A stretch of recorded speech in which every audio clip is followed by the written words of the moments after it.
तो आज हम सिर्फ एक डरावनी कहानी सुनने नहीं वाले हैं। नहीं, हम इसकी एक एक परत खोलकर ये समझने की कोशिश करेंगे कि ये कहानी असल में हताशा और एक शैतानी सौदे की एक बहुत ही पावरफुल, एक चेतावनी भरी कहानी कैसे बन जाती है। तो चलिए इस अंधेरी दुनिया में कदम रखते हैं।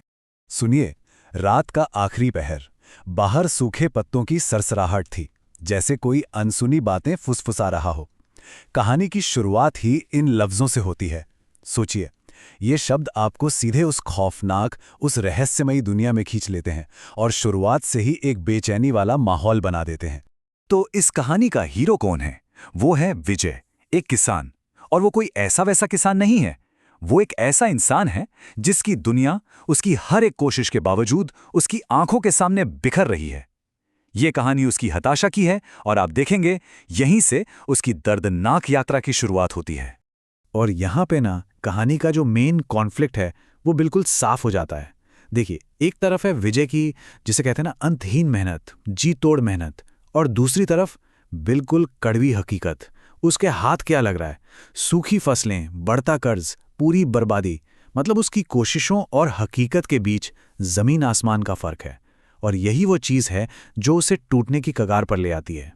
और फिर आता है वो पल, वो टर्निंग पॉइंट जहां से सब कुछ बदल जाता है। साहूकार की ये धमकी, याद रखो विजय, सिर्फ 1 हफ्ता, उसके बाद 1 घंटा भी ज्यादा नहीं दूंगा। ये शब्द विजय की हताशा को उस पॉइंट ऑफ नो रिटर्न पर ले जाते हैं जहां से वापसी का कोई रास्ता ही नहीं बचता। तो अब यहां से कहानी एक बिल्कुल नया मोड़ लेती है।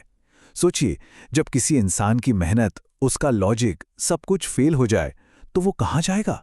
रास्ता कहां से मिलेगा? ऐसे में समाधान आता है गांव की लोक कथाओं से, चमत्कारों की उन कानाफूसियों से जो अंधेरे में की जाती हैं। और ये जो जादू टोने का लालच है, ये आता है विजय की पत्नी कमला के जरिए।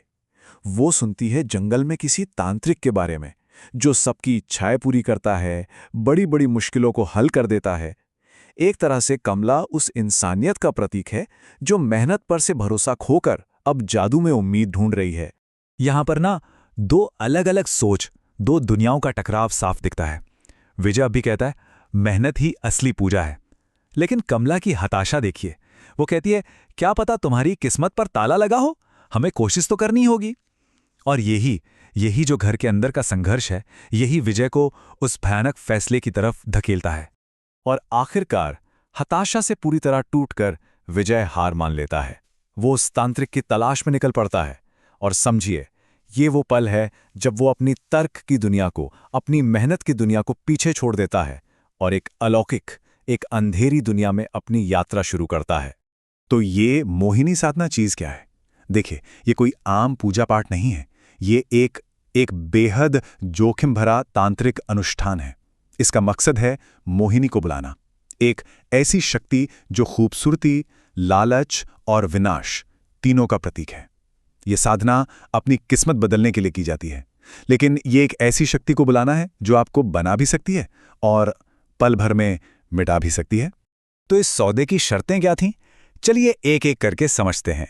पहली, एक गुप्त मंत्र से मोहिनी को बुलाओ। दूसरी, तुम्हें धन, सफलता, खुशी सब मिलेगा। तीसरी, और ये बहुत जरूरी है, तुम्हें मन और शरीर से हर दूसरी स्त्री का त्याग करना होगा। और चौथी शर्त, अगर वचन तोड़ा तो सजा होगी एक भयानक मौत। बिल्कुल सीधी सादी शर्तें हैं ना, लेकिन वो आखिरी वाली शर्त, वो इस सौदे को जानलेवा बना देती है। गलती की कोई गुंजाइश नहीं।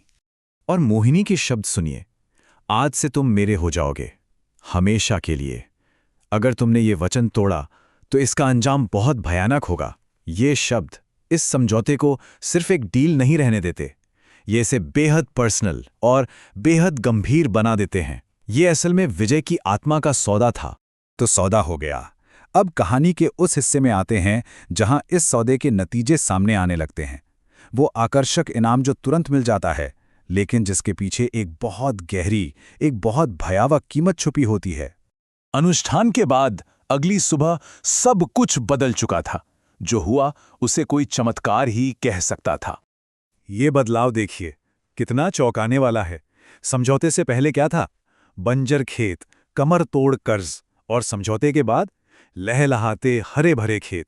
और साहूकार, वो मरा हुआ मिला, विजय को वो सब कुछ मिल गया जो वो चाहता था। लेकिन साहूकार की वो रहस्यमयी मौत, वो पहला संकेत था, पहला इशारा कि ये शक्ति सिर्फ देती नहीं, ये लेती भी है। और यहीं पर उस नई अमीरी की छिपी हुई कीमत सामने आती है। पैसा आ गया, खेत हरे हो गए, लेकिन विजय और उसकी पत्नी कमला के बीच एक ठंडी, एक अजीब सी खामोशी पसरने लगती है। वो अपने ही घर में एक अजनबी बन जाता है। उसका सबसे जरूरी इंसानी रिश्ता धीरे धीरे दम तोड़ने लगता है। और अब कहानी अपने क्लाइमैक्स की तरफ बढ़ रही है। माहौल में तनाव घुलने लगता है, क्योंकि अब वक्त आ गया है उस जानलेवा समझौते की शर्तों के इम्तिहान का। और फिर जो हुआ वो पलक झपकते ही हो गया। देखिए हुआ क्या, अपनेपन की चाह में कमला विजय को पीछे से गले लगाती है। विजय को लगता है कि ये मोहिनी है और वो प्यार से जवाब देता है, पर अगले ही पल उसे अपनी गलती का एहसास होता है। लेकिन तब तक देर हो चुकी थी। क्रोधित मोहिनी सामने खड़ी थी और उसने धोखे की सजा के तौर पर कमला को बेरहमी से मार डाला। सिर्फ एक पल की गलती और नतीजा एक भयानक, कभी न मिटने वाली तबाही।